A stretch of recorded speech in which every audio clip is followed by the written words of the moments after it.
بأحمد وفي الأرض بأبي القاسم محمد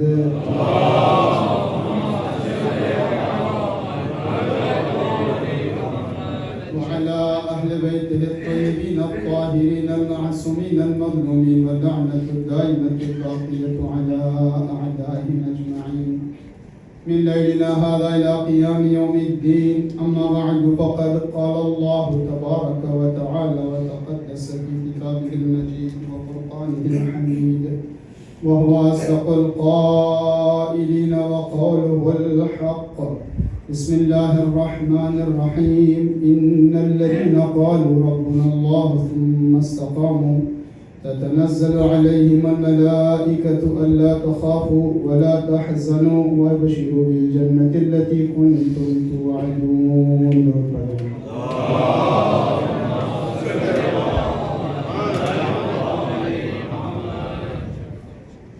شب عاشور ہے اور اس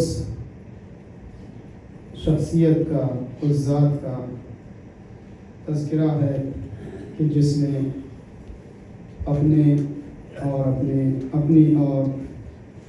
اپنے تمام جانثاروں کی جان قربان کر کے توحید کو، دین کو قیامت تک محفوظ بنا دیا. کربلا اس منزل کا نام ہے جہاں پر لشکر رحمان لشکر شیطان کی مکمل زور آزمائی کے مقابلے میں عظیم ترین قربانیاں پیش کرتے ہوئے نمودار ہوا، اور جس میں نام پروردگار کلمت اللہ کی بلندی کا قیامت تک انتظام کیا. کربلا توحید، رسالت، ولایت اور ایمان کی طاقت کی جلوگاہ ہے، جہاں پر ایمان کی طاقت سے شیطان اور شیطنت اور پورے سلسلے شر کو دنیا کے سامنے قیامت تک کے لیے واضح طور پر پیش کر دیا گیا. جب بات ہوتی ہے نا کہ حسینیت کی جیت ہوئی، یزیدیت کی شکست ہوئی، لوگ کہتے ہیں کہ آج بھی تو دنیا میں ظلم ہے، آج بھی تو یزیدیت ہے. یزیدیت کو بے نقاب کر کے اسلام ناب جو حقیقی اور سچا اسلام اور نبیوں کی تعلیمات کا خلاصہ ہے، وہ کربلا حسین بن علی نے زمانے کے سامنے پیش کر دیا کہ دیکھو، خدا کا نام، رسول کا نام، قرآن کا نام، دین کا نام اور حق کی پہچان اگر چاہیے ہے تو کربلا کے آئینے میں دیکھو. لہذا حسین بن علی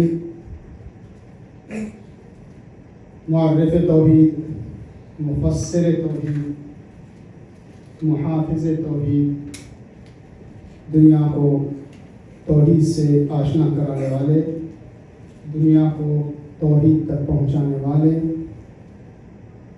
حسین اس ذات کا نام ہے جو حسین اس ذات کا نام ہے جو بھی انسان آپ تک پہنچتا ہے وہ خدا تک پہنچ جاتا ہے. امام حسین نے کیا دیا، ظاہر شب عاشور ہے، اسی طرح کی گفتگو رہے گی. امام حسین نے کیا دیا، کیا لیا، کیسے قربانیاں پیش کی. اس طرح کے موضوعات پر ہمیشہ گفتگو ہوتی رہی ہے، پہلے بھی ہو چکی ہے.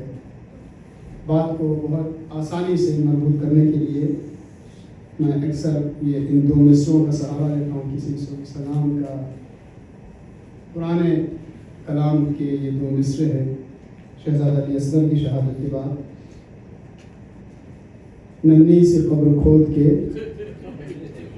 اصغر کو گاڑ کے شبیر اٹھ کھڑے ہوئے دامن کو جھاڑ کے. سب نے سنا ہے. مجھے یاد ہے ہم نے بھی آپ لوگوں کے درمیان ان مصروں کو پڑھا اس سے پہلے. بات کو واضح کرنے کے لیے آسانی سے ان مصروں کا سہارا لیا جا سکتا ہے. ننھی سی قبر کھود کے اصغر کو گاڑ کے شبیر اٹھ کھڑے ہوئے دامن کو جھاڑ کے. دامن کو جھاڑنے کا ایک رخ یہ ہے کہ دامن میں جو گرد و غبار لگا تھا اس کو جھاڑ دیا. ایک تھوڑا سا گہرا مفہوم یہ ہے کہ حسین کے پاس جو کچھ تھا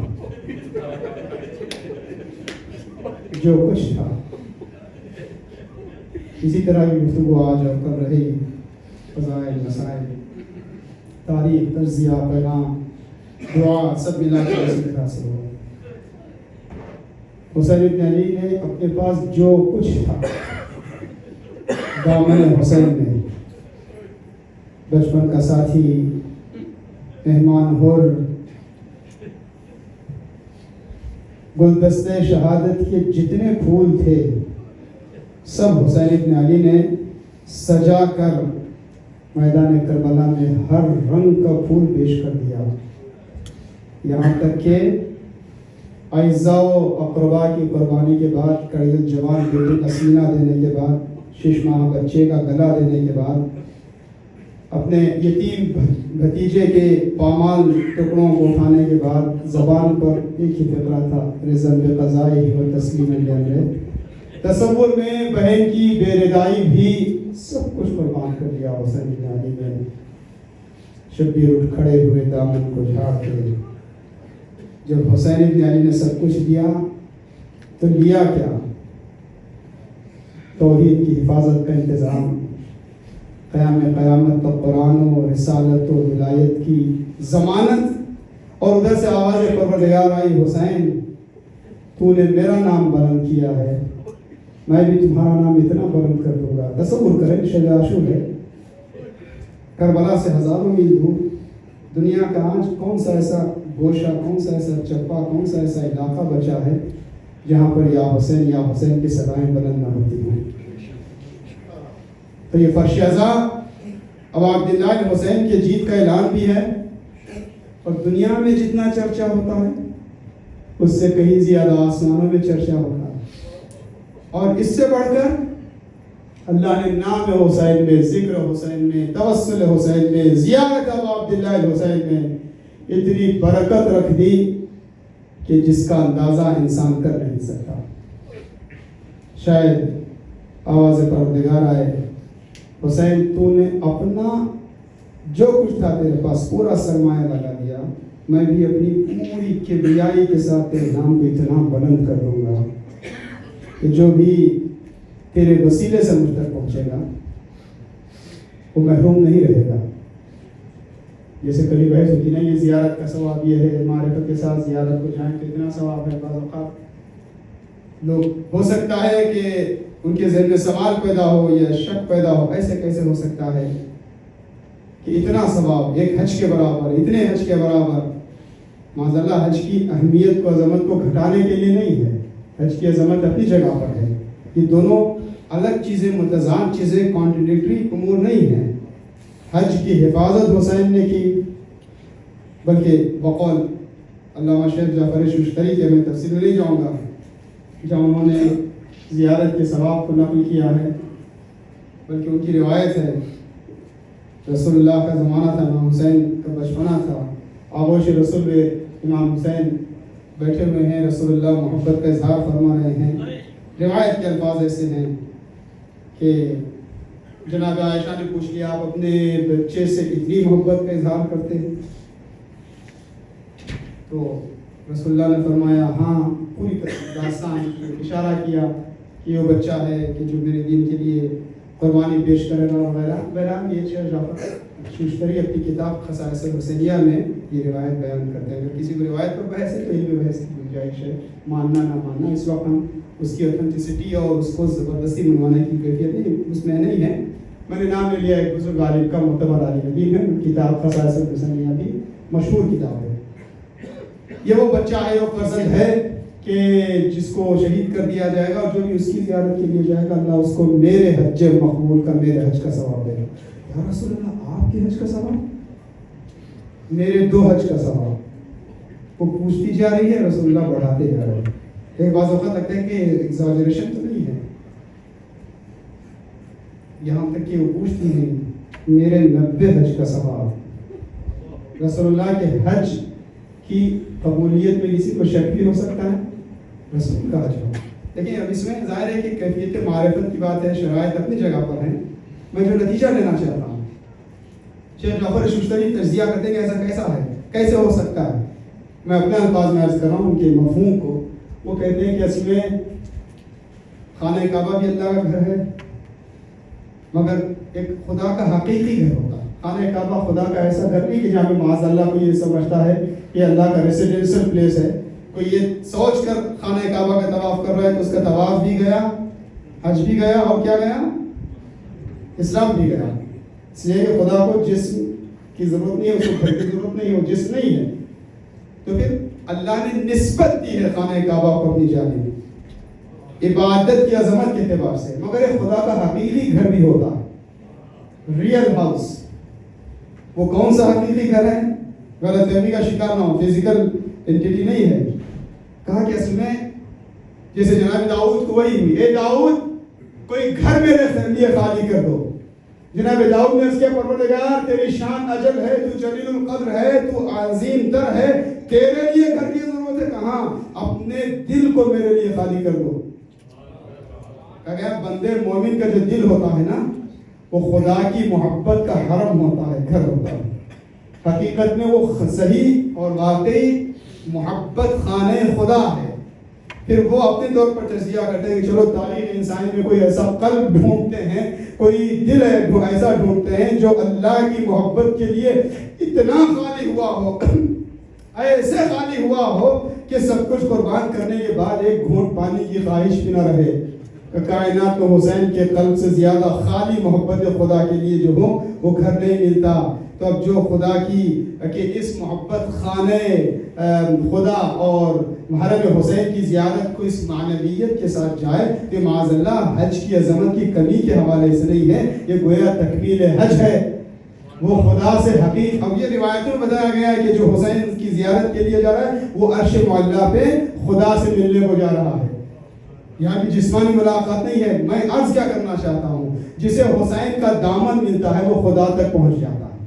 بعض لوگ غفلت کا شکار ہوتے کہتے ہیں تم حسین حسین کیوں کیا کرتے ہو، اتنا یا حسین، اتنا یا حسین، اتنا یا حسین، یا اللہ کیا کرو. یقیناً یا اللہ ہوتا رہے گا، مگر یا حسین ہوتا ہی اس لیے ہے کہ حسین کا دامن جسے ملتا ہے وہ خدا تک پہنچ جاتا. یقین نہیں آتا؟ شب عاشور کو خطبہ امام حسین پڑھ کے دیکھیں، مولا امام حسین کی دعائیں عرفہ پڑھ کے دیکھیں، جگہ جگہ پر امام حسین کا کلام پڑھ کے دیکھیں. خدا کی قسم کربلا ہی ایک راستہ ہے جس کے ذریعے سے توحید تک پہنچا جا سکتا ہے. یہی رسول کا راستہ ہے، علی کا راستہ ہے، حسن کا راستہ ہے، انبیاء کا راستہ ہے. یہ جذباتی جملات نہیں ہے، میں انشاءاللہ اسی پر بات کو ایک نتیجے تک پہنچا کر ختم کروں گا. تو یہ مجالس اعضاء کیا ہیں؟ شب عاشور ہم بیٹھے ہوئے ہیں، ایک اپنے لیے بھی جانچنے اور ڈٹے ہونے کا موقع ہے، زمانے کے لیے بھی، دنیا کے حالات کو سمجھنے کے لیے، دنیا کی پریشانیوں سے مایوس نہ ہونے کے لیے، اپنے اندر حقیقی جذبہ قربانی پیش کرنے کے لیے. یا لیتنا کننا معکم، مولا ہم زمانے میں تاخیر سے آئے، ہم نہ تھے، مگر ہمارا جذبہ آپ کی نصرت کے لیے ہمیشہ آمادہ ہے. تو یہ کیا ہے؟ اب حسین کی جیت کا اعلان ہے. ظالم نے تصور کیا تھا کہ میں نے حسین کو قتل کر دیا، خیموں میں آگ لگا دی، مال و اسباب لوٹ لیا، جنازے کو پامال کر دیا، بیویوں کے سروں سے چادریں بھی چھین لی. ظالم سمجھ رہا تھا کہ میں نے لفظوں کو سنے، میں نے حسین کو قتل کر کے ختم کر دیا. حسین نے نیزے کی بلندی سے قرآن کی تلاوت کر کے بتایا کہ دیکھو سر تن سے جدا ہو سکتا ہے، حسین مر نہیں سکتا، تم حسین کو مار نہیں سکتے. حسین زندہ ہے، زندگی دینے والا ہے. سر تو نیزے پہ چڑھ کے بول اٹھا، شمر حیران ہے کٹا کیا ہے.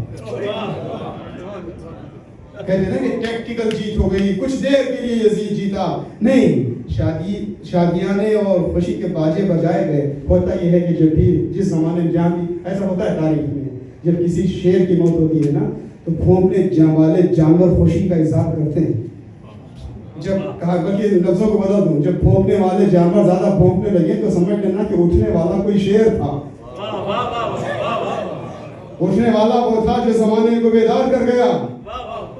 اٹھنے والا وہ ہوتا ہے کہ جو خود بھی زندہ ہوتا ہے, زندگی دینے والا ہوتا ہے. عزیزان گرامی, حسین ابن علی اس عظیم شہید کا نام ہے جو دنیا کو قیامت تک زندگی کا تبرک دیتا ہے. ان لفظوں پر غور کریں, جن کی بارگاہ سے زندگی تبرک میں بڑھتی ہے. آپ پوچھیں گے وہ کیسی زندگی؟ قرآن مجید پر تو یقین رکھنا نا, کم سے کم مسلمانوں کا تو اتنا معاملہ ہے, یہ کوئی اختراعی بحث نہیں ہے. قرآن مجید میں پوچھیں زندہ کون ہے, مردہ کون ہے. توجہ ہے آپ حضرات کی, قرآن سے پوچھتے ہیں قرآن مجید بتا زندہ کون ہے, مردہ کون ہے.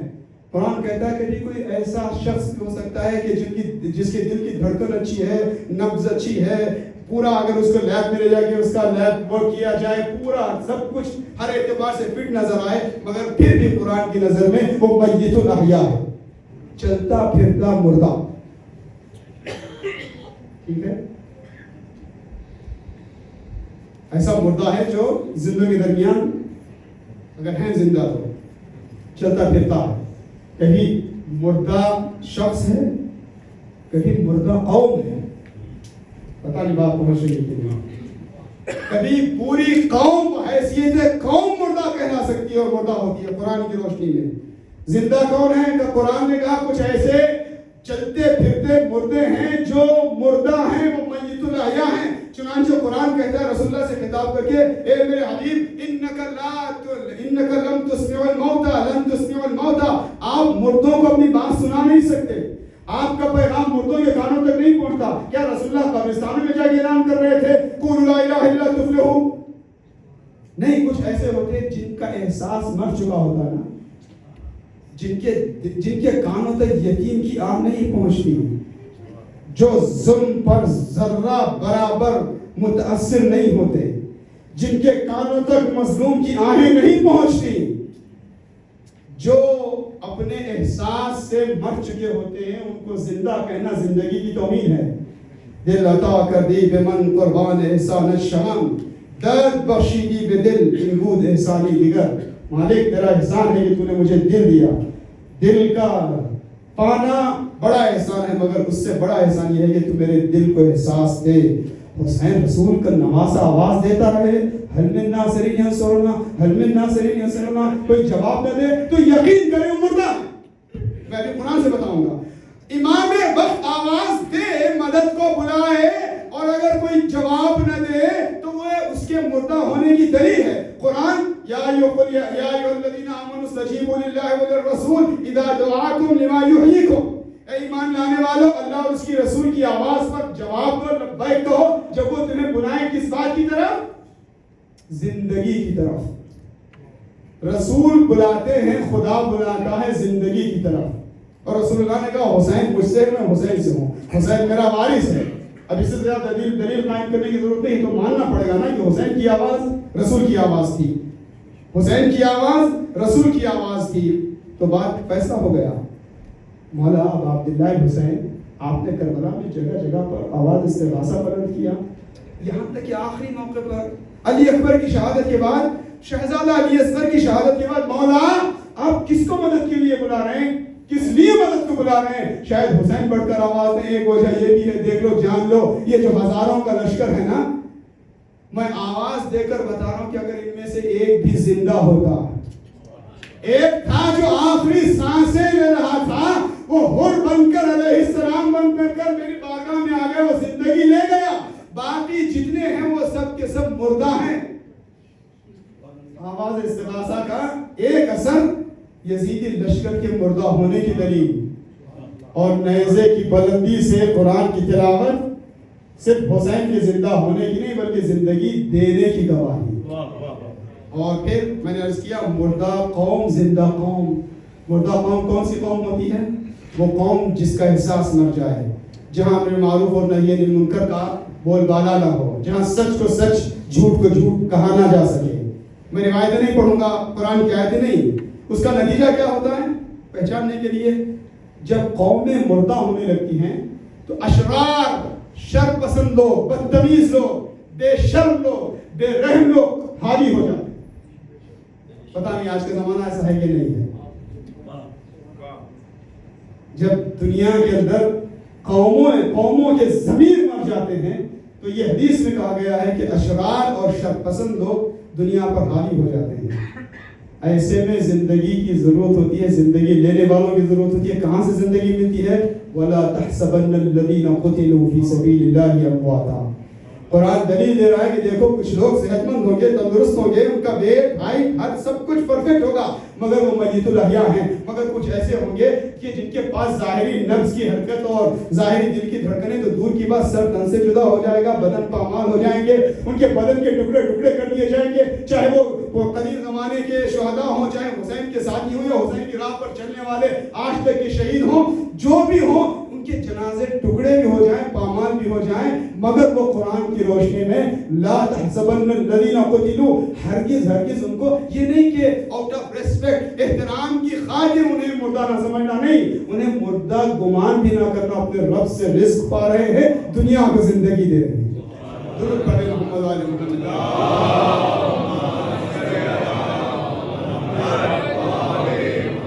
سارے دیگر درود پڑھیں محمد وآل۔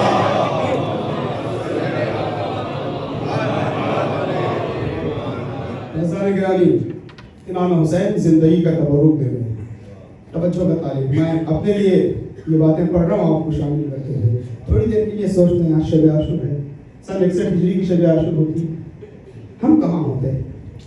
اگر ہم ہوتے تو ہمارے جذبے کیا ہوتے؟ خدا کی قسم، مولا امام حسین نے صرف ظالم کی بیعت سے انکار ہی نہیں کیا، احتجاج کیا، صرف احتجاج ہی نہیں کیا بلکہ قیام کیا۔ ہوتا نا کہ ایک ہے ریئیکشن، ایک ہے ایکشن پلان۔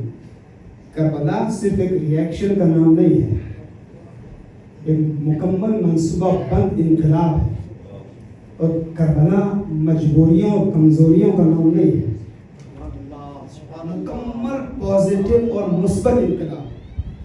کبھی موقع ملے ہمارے ایسے طالب بھی، ہم بھی تھوڑی سی محنت کریں، آپ لوگ بھی محنت کریں سننے میں، مولانا امام حسین کا کلام سنیں، آپ کو کہیں مایوسی نظر آئے گی، کہیں کمزوری نظر آئے گی، کہیں یہ ہوگا کہ حالات ایسے بن گئے، حالات ایسے بن گئے، نہیں۔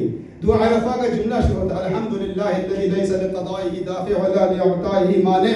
اس اللہ کی حمد و ثنا جس کے فیصلے کو کوئی ٹال نہیں سکتا، اس کی عطا کو کوئی روک نہیں سکتا۔ اب پورے کرنے چلے شب عاشور، بالکل آج کی شب ایسے موقع پر، اتنے ہی ٹائم پر، کچھ آگے کچھ پیچھے، امام حسین نے خیمے میں اپنے اصحاب کو جمع کیا ہوا ہے۔ اپنا تصور لے جائے کربلا کے میدان میں، آپ کی آنکھیں نم بھی ہوں گی، درمیان میں ایک دو پیغام بھی آتا جائے گا، اور فضیلت کے گوشے بھی نظر آئیں گے۔ میری نظر میں فضائل مصائب کے اندر ایسے گہرے گہرے فضائل کی گوشے پائے جاتے ہیں، خدا کی قسم، جو ہر بار آپ کے ایمان کو تازہ کر دیں۔ یہ لیے چلا ہوا امام حسین نے اپنے اصحاب کو جمع کیا۔ جمع کرنے کے بعد پہلا جملہ امام حسین کے خطبے کا، وہ چھوٹی سی تقریر ہے، کوئی طویل خطبہ نہیں ہے، کوئی لمبی تقریر نہیں ہے، اللہ اکبر۔ امام حسین نے اپنے اصحاب کو جمع کیا، تصور کرے پانی کی بندش ہو چکی ہے، چند لوگوں کو، یہ جو 72 ہیں شہید، اس میں سب ایک جیسے، ایک تقریباً اندازہ عمر کے، ایک سائز کے فوجی تو ہے نہیں، اس میں کوئی بوڑھا بھی ہے 80-90 سال کا، کوئی شیشمانہ بچہ بھی ہے، کوئی سیاہ غلام بھی ہے، اللہ اکبر۔ پیاسے ہیں، اتنے مختصر لوگوں کو ایک عظیم بہت بڑے لشکر نے گھیر رکھا، ہزاروں کا لشکر تھا، اب 30,000 کا ہو، 10,000 کا ہو، 90,000 کا ہو، جتنا بھی ہو، میں اس بحث میں اس وقت نہیں جا رہا ہوں، ہزاروں کا لشکر ہے۔ یہ مائنورٹی اور میجورٹی کا کوئی تناسب بھی نہیں ہے کہ آپ کسی کو مائنورٹی کہیں میجورٹی کہیں، اتنے چھوٹے لوگ، چاروں طرف سے پوری چھاؤنی ہے، پوری کیمپس بنی ہوئی ہیں، مختصر لوگ، توجہ کریں۔ ایسے موقع پر ابا عبداللہ الحسین کا خطبہ ہوتا ہے، اثنی علی اللہ احسن الثناء، میں اپنے رب کی ثنا کرتا ہوں بہترین حمد و ثنا۔ استاد مطہری کہتے ہیں کہ بھائی ایسے موقع پر جب جس کے ساتھ فیملی، خاندان بھی ہو، چھوٹے بچے بھی ہوں، بھوک کی بھی شدت ہو، پیاس کی بھی شدت ہو، نرغہ عادہ بھی ہو، ظاہری اعتبار سے بچنے کے امکانات بھی نظر نہ آئے، قتل کیے جانے کا خوف بھی ہو، ایسے میں کیا ہوگا؟ زبان پر مایوسی کے جملے ہوں گے۔ اگر کوئی غیرت دار سردار ہے تو سوچے گا کیا کروں، بجائے اس کے کہ اس سے پہلے کہ میرے گھر والے دشمن کے ہاتھوں سے مارے جائیں، ایسی باتیں ہوتی ہیں، میں اس سے آگے نہیں پڑھ سکتا۔ جملہ کیونکہ وہ جسارت لگتی ہے، مایوسانہ جملہ ہونا چاہیے. شکر کب ہوتا ہے؟ جناب سلیمان خدا کی بارگاہ میں شکر بجا رہا ہے. ھذا من فضل ربی لیبلونی اشکر ام اکفر. جو کچھ اللہ نے جناب سلیمان کو عظیم حکومت سے نوازا. جنوں پر حکومت ہے، ہواؤں پر حکومت ہے، فضاؤں پر حکومت ہے، پرندوں پر حکومت ہے، چرندوں پر حکومت ہے. اتنی نعمتیں پانے کے بعد خدا کا شکر نہیں بجا لائیں گے تو پھر کیا کریں؟ جناب موسیٰ کے لیے دریائے نیل میں راستہ بجائے خدا کا شکر بجا نہیں لائیں گے تو پھر کیا کریں گے؟ جناب ابراہیم کا بیٹا ذبح ہوتے ہوتے بچ جائے، شکر نہیں بجا لائیں گے تو پھر کیا کریں گے؟ جناب عیسیٰ مائدہ آسمانی کو حاصل کر لیں گے، خدا کا شکر نہیں بجا لائیں گے تو پھر کیا کریں گے؟ اب آپ تفصیلات میں جائیں تمام انبیاء کی خدا کی بارگاہ سے نعمتیں پا کر شکریہ بجا لانا بھی شریفوں کا انداز ہے، نیک لوگوں کا انداز ہے، نبیوں کی سنت ہے. مگر خدا کی راہ میں اپنا سب کچھ لٹا کر شکرن للہ اس پروردگار کی حمد و ثنا جس نے ہمیں بہت کچھ دیا، سب کچھ عطا کیا. یہ حسین کے مکتب سے ہے، یہ سید سجاد کی بارگاہ سے آواز بلند ہوتی ہے، یہ زینب کے سجدوں سے آواز بلند ہوتی ہے. سب کچھ قربان کرنے کے بعد اثنی علی اللہ احسن الثناء. پھر اس کے بعد امام حسین نے فخر کیا. اللہ اکبر. دیکھیں میرا اور آپ کا یہ سب سے بڑا فخر ہے نا. ہماری پہچان کیا ہے؟ الحمدللہ ہماری پہچان کیا ہے دنیا بھر میں؟ آپ سب کالے کپڑے پہن کے آئے ہیں. ان تاریخوں میں کہیں بھی آپ کو اس شہر میں تو ماشاءاللہ سے بہت آپ کے مومنین اس طرح سے مل جائیں گے. کہیں بھی جائیں اگر ان دنوں میں 10 عاشورہ 8 9 10 محرم کی تاریخوں میں اگر آپ کو کوئی ذرا سا مرجھایا ہوا چہرہ سیاہ لباس کے ساتھ نظر آئے تو اپنا نظر آتا ہے نا. ہم سب کے لیے فخر ہے کہ دنیا ہمیں عزادار حسین کے طور پر پہچانتی ہے. لیکن کچھ کردار ایسے ہیں جن کو صرف امام حسین چاہتے ہی نہیں ہیں، امام حسین فخر کرتے ہیں. امام حسین نے فخر کیا جیسے اصحاب مجھے ملے ویسے نہ میرے نانا کو ملے، نہ بابا کو ملے، نہ بھائی کو ملے. اور اس میں سے ایک جملہ ہے. وہ جملہ کیا ہے؟ اللہ تمہیں جزائے خیر دے. دیکھیں یہ مسائل فضائل دونوں. میں نے کسی اردو خطیب سے ایک جملہ سنا تھا، اس کا تجزیہ اپنے طور پر میں آپ لوگوں کی خدمت میں اپنے الفاظ میں اس کو پیش کرنے کی کوشش کرتا ہوں. وہ کیا ہے؟ امام حسین نے کہا اللہ تمہیں جزائے خیر دے. تو جزائے خیر تو حسین کی دعا. تمام مسلمان اس میں شیعہ سنی دوسرے مکاتب کے درمیان کوئی فرق نہیں ہے، سب امام حسین کو احترام کی نگاہ سے دیکھتے ہیں. امام حسین کی دعا کی قبولیت میں کسی کو شک ہے؟ اللہ تمہیں جزائے خیر دے. تو جزائے خیر کا مطلب ان کا انجام اچھا ہونا یقین نہیں ہے نا. جزائے خیر دے مطلب جہنم سے بچ گئے اور جنت انشاءاللہ مل گئی. اس لیے حسین نے دعا دے دی کیونکہ نام لے کر بتایا انہیں بتایا دکھا کر کہا کہ جیسے تم لوگ مجھے ملے ہو ویسے کوئی جیسے تم ہو ویسا کوئی نہیں. ہماری جانیں قربان جائے شہداء کربلا پر. یہی تو ترجمہ ہوا نا، لٹرل ترجمہ ہوا. حسین کہہ رہے ہیں اپنے اصحاب سے، حبیب سے، مسنہ و سجا سے، علی اکبر سے، عباس سے، زہیر کین سے خطاب کر کے جیسے تم ویسا کوئی نہیں. بھئی ہمارے شاعر ہم لوگ سب کہتے ہیں اماموں کو، ائمہ کو، اہل بیت کو خطاب کر کے جیسے آپ ویسا کوئی نہیں. مگر حسین کہہ رہے ہیں اپنے اصحاب کو خطاب کر کے جیسے تم ویسا کوئی نہیں. یہ کوئی معمولی شرف ہے، معمولی عزت ہے. جزائے خیر کی دعا بھی دے دی. دیکھیں عجیب کیفیت ہے. مجلس عزا کا جو ظاہری فوری اثر ہے وَمَن يُعَظِّمْ شَعَائِرَ اللَّهِ فَإِنَّهَا مِن تَقْوَى الْقُلُوبِ. یہ دل کا تقویٰ ہے، پیوریفیکیشن آف ہارٹ. ٹھیک ہے. پھر اس کے بعد جب عشق حسینی کا نور دل پہ آ جائے تو مومن اپنے نور ایمان سے دیکھتا ہے. توجہ بتا دیں جب حسین ابن علی کی نگاہ عنایت ہو انشاءاللہ آج کی شب مولا امام عصر کی نگاہ عنایت ہماری روح پر، ہمارے دل پر، ہمارے وجود پر، ہمارے قلب پر پڑے تو دل روشن ہو جائے گا. جب دل روشن ہوگا تو کیا ہوگا؟ آپ کا ہمارا ورلڈ ویو چینج ہو جائے گا. دنیا کو دیکھنے کا انداز بدل جائے گا. یہ بہت اہم بحث ہے. دنیا کو دیکھنے کا انداز کیسے؟ دنیا کو دیکھنا ہے نا، کیسے دیکھیں؟ نور ایمان سے دیکھیں. جب ہم دل کی آنکھوں سے نور ایمان سے دیکھتے ہیں تو سب سے پہلا جو فیکٹ، سب سے پہلی جو حقیقت نظر آتی ہے وہ کیا ہے؟ کہ توحید پروردگار ہے. جو سب سے کھلی حقیقت ہے وہ خدا کی توحید کا جلوہ ہے. بحث میں بہت ڈرائی نہیں ہے، بالکل سامنے کی باتیں ہیں۔ پھر چلیں دعائے رفع کی طرف۔ امام حسین فرماتے ہیں مالک متعاقب تھا، تو غائب کب تھا کہ جس تک پہنچنے کے لیے نشانیوں کے سہارے کی ضرورت ہو۔ مالک تو دور کب تھا جس تک پہنچنے کے لیے دلیلوں کا سہارا لیا جائے، نشانیوں کا سہارا لیا جائے۔ پھر آگے بڑھ کے امام فرماتے ہیں عمیت عین لن تراک رقیبا، مالک اندھی ہے وہ آنکھیں جو تجھے دیکھ نہ سکیں۔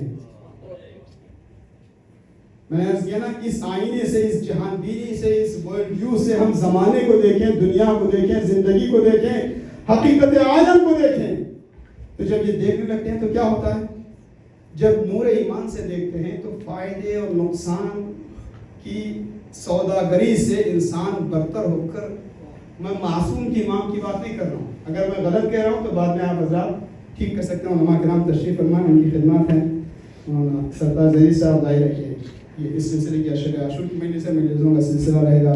برادر محترم مولانا اسد رضا صاحب، برادر حانی سلمہ، دیگر علماء کرام کی خدمات آپ کے درمیان جو بھی خدمات انجام دینے والے، اللہ سب کی خدمات کو قبول فرمائے۔ علماء کرام تصدیق کر دیں گے اگر کوئی اسی تصدیق کے قابل بات ہو۔ درود پڑھ دیں محمد علیہ۔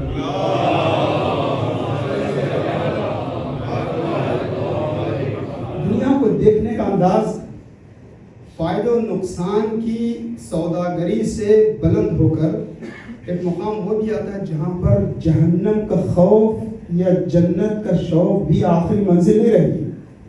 بھئی مولا کائنات کا جملہ ہے نا کہ مالک میں نے تجھے شوق جنت میں یا خوف جہنم میں تیری عبادت نہیں کی، بل وجدتک اہلا للعبادہ، میں نے تجھے مستحق عبادت پایا۔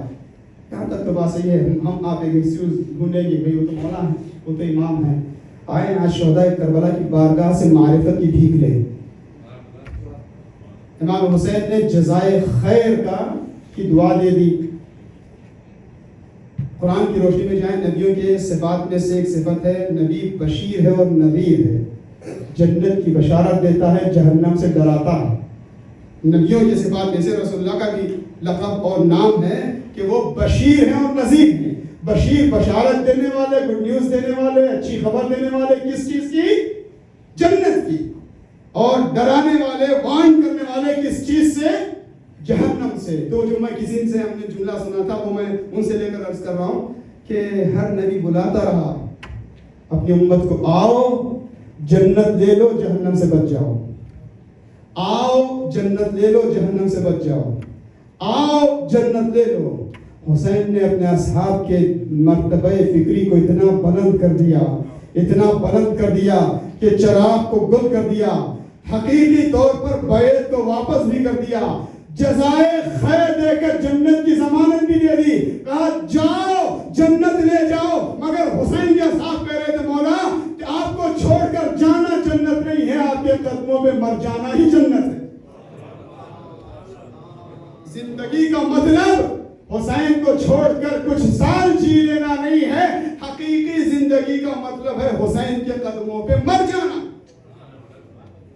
جناب مسلم نے سجا کا جملہ پڑھنا، اے آقا اگر عیش دائم، زندگی جاوید اور عیش دائم فرض کریں کہ قیامت تک کی زندگی مل جائے جو عام طور پر نہیں ملتی ہے لوگوں کو، اگر کبھی کسی کی لمبی زندگی ہے بھی تو کیا پتا کبھی بیماری، کبھی ٹینشن، کبھی ساتھیوں کا چھوٹنا، کبھی عزیزوں کی موت کا غم، کبھی مال و دولت کی مسائل، کبھی قانونی مسائل، پریشانیاں۔ مسلم نے سجا کہتے ہیں پتہ نہیں میں بات کو پہنچا پاؤں، ان کے جملے کو ہم سمجھ پائیں کہ نہیں۔ کب بفرض اگر ایسی اتنی لمبی عمر مل بھی جائے کہ جس میں مجھے قیامت تک کی لمبی عمر ہو مگر مکمل عیش کے ساتھ، کامل آرام کے ساتھ، تب بھی آپ کی نصرت میں مر جانا ہی حقیقی کامیابی ہے۔ یہی بلندی، اس سے بڑھ کر تو یہ زندگی کا تبرک ہے۔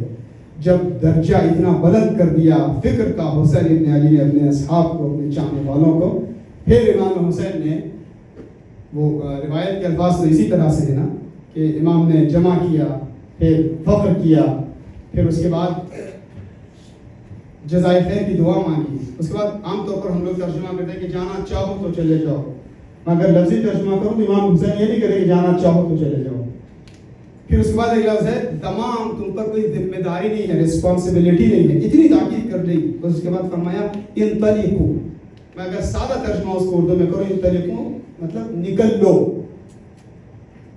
اور اس کے بعد شاید کوئی یہ محسوس نہ کرے کہ شرم آئے گی, کیسے ایک دوسرے کے سامنے اٹھیں, سماج کیا کہے گا, سوسائٹی کیا کہے گی, کیا تم میں سے ہر ایک جانثار یاور میرے رشتہ دار کا ہاتھ پکڑ کر جائے اس لیے کہ دشمن کا لشکر میرے لیے آیا ہے, میرے قتل کے لیے جمع ہوا ہے, تمہارے لیے نہیں, تم چلے جاؤ. یہ جیسے امام نے چراغ کو گل کیا, گویا اب یہاں پہ منظر بیان کیا جاتا ہے کہ شاید جب تک تھوڑی سی چراغ کی روشنی تھی, شمع جل رہی تھی, تو امام کے چہرے کا دبدبا تھا, امام کی نورانی آنکھوں کی ہیبت تھی, کسی میں بولنے کی ضرورت نہیں ہوئی تھی. جیسے چراغ کو گل کیا, ابھی تک وہ جو آنسو آنکھوں میں تھمے ہوئے تھے, جیسے ڈیم پھٹتا ہے نا تو ایک دم سے آنسوؤں کا سیلاب جاری ہو جاتا ہے, ایک دم سے آنسوؤں کا سیلاب جاری ہوا, سسکیاں بلند ہونے لگی. ایک طرف سے حبیب اٹھے, ایک طرف سے مسلم نے سوچا مولا کب تک آزمائیے گا,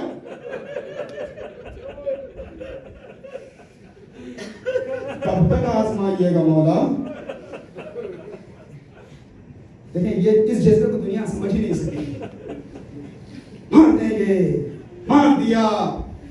یزید یہی تو کہہ رہا تھا کہ ہم نے مار دیا, ہم مار دیں گے, مار دیں گے, مار دیا. موت سے ڈرتے نہیں ہیں. حسین کا یہ آفاقی پیغام ہے, الموت اولی من رکوب العار. یہ یونیورسل پیغام قیامت تک کے لیے. اگر تمہارا کوئی دین بھی نہیں ہے, ان لم یکن لکم دین فکونوا احرارا فی دنیاکم, کم از کم اپنے وعدوں کو نبھاؤ, قراردادوں کی پاس کرو, قراردادوں کا پاس رکھو. حالانکہ قرآن نے بہت پہلے کہہ دیا ہے, یہ جو منافق اشرار شر پسند ہوتے ہیں, انہم لا ایمان لہم, ان کی ٹریٹیز, ان کے ایگریمنٹس کا کوئی بھروسہ نہیں ہے. یہ دستور ہے باطل قوتوں کا. لیکن جن کے پاس حسینی جذبہ ہوتا ہے, وہ ایسا نہیں کہ تھوڑی دیر کے لیے ناکام نہیں, تھوڑی دیر کے اگر مومن ہے تو ایک لمحے کے لیے بھی ناکام نہیں ہے. پتہ نہیں بات پہنچ پا رہی ہے کہ نہیں. امام حسین نے جب چراغ گل کیا تو اصحاب امام حسین اٹھے. اب اس کے بعد وہ عجیب منظر ہے, وہ عجیب منظر ہے کہ جب دیکھیں ایسا نہیں کہ پہلے امام نے منظر دکھلایا ہو, پھر شہداء سے, ناصروں سے وعدے وفا لیا ہو, اس کے بعد مقامات دکھائے. اے حبیب یہ تمہارا مقام ہے, یہ مسلم نوزجہ یہ تمہارا مقام ہے, اے زہیر خیر یہ تمہارا مقام ہے, اے میرے بھیا عباس. امام حسین نے شہداء کو ان کے مقامات بھی دکھائے, اس یقین کی منزل پر پہنچ چکے تھے. لہٰذا کربلا کو کیا کہا گیا, کربلا کو نام دیا گیا کربلا تمام نبیوں کی میراثوں کی حفاظت گاہ ہے. کربلا مدرسہ توحید ہے. میں نے اتنی باتیں عرض کی, ایسی یہ لفظ نہیں کر رہا ہوں مدرسہ توحید کو ٹرم بنا کے پیش کر دیا, نہیں. توحید کا ایک ہی مدرسہ ہے, وہ ہے کربلا. جن کو پتہ نہیں ہے اس میں بہت سے لوگ نادان ہوتے ہیں, کچھ لوگ جان بوجھ کر کہ بھائی یہ حسین کرنا بدعت ہے, یہ حسین کا ذکر کرنا بدعت ہے, یہ زیارت. نہیں, تم نے سمجھا نہیں. توحید کی خالص کیفیت اگر ملتی ہے تو حسین کی بارگاہ سے ملتی ہے, جہاں پہ سب کچھ عملی توحید, حقیقی توحید, پھر نبیوں کی میراث ہے. آدم کے وارث سلام, نوح کے وارث سلام, ابراہیم. یہ کیا بس ایسے اعزازی جملات ہیں کہ ہم بعنوان احترام امام کو سلام پیش کرتے ہیں. احترام تو ہے, یہ مکمل مفہوم ہے نا. ہماری اردو زبان میں ایک لفظ استعمال ہوتا ہے فخر ابراہیم, فخر موسیٰ, فخر عیسیٰ. اس کا مطلب کیا ہے؟ کیا معاذ اللہ ہم نبیوں کے رتبے کو گھٹاتے ہیں؟ ہرگز نہیں. نبیوں کی محنتوں کو بچایا ہے حسین نے, اپنے پھول سے بچے ایسی قربانیاں پیش کی جو تاریخ انسانی کی بے مثال قربانیاں ہیں. یہ جو کہا جاتا ہے نا کہ ابوالفضل عباس ثانیہ حیدر کرار تھے, علی اکبر شبیہ رسول تھے, یہ کوئی کم قربانی تھی؟ ان میں کون کم تھا؟ اللہ اکبر. یہ جو کہا جاتا ہے نا فخر انبیاء, فخر ابراہیم, فخر اسماعیل, فخر موسیٰ, اس کا مطلب کیا ہے؟ اس کا مطلب بہت سادے انداز میں, جس کام کا انہوں نے آغاز کیا تھا رسول اللہ نے اسے تکمیل تک پہنچایا, حسین نے اسے بچایا. نہیں, لفظوں کو بدل دیتا ہوں, چلے علامہ اقبال کی زبان میں بہت مشہور ہے, میں شروع کروں گا, آپ لوگ پڑھ دیں گے. غریب و سادہ و رنگی ہے داستان حرم, نہایت اس کی حسین, ابتدا ہے ابراہیم. نہایت حسین ہے, ابتدا ابراہیم ہے. کمال ذبح جناب اسماعیل و ابراہیم، کمال قربانی ابراہیم و اسماعیل کا جو حقیقی تعبیر نامہ نظر آتا ہے حسین کی قربانی میں ہے۔ اچھا اقبال نے کہا کہ وہ ابتدا تھی، اب یہ بھی غور کرنے کا معاملہ ہے۔ بہت زیادہ میں بات کو تو نہیں ہوں گا، حالانکہ آج پوری رات ہی عزاداری کی رات ہے، عبادت کی رات ہے، لیکن اس کا مطلب یہ نہیں کہ میں بہت زیادہ حد سے زیادہ ٹائم لے لوں آپ کو۔ بہرحال عزاداری ہر شکل میں جاری رہے گی۔ درود پڑھیں محمد علیہ وسلم۔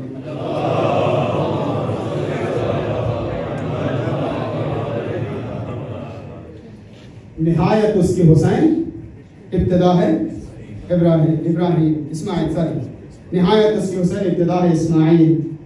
ابتدا اور انتہا جناب ابراہیم و اسماعیل کا کتنا تذکرہ ہوتا ہے۔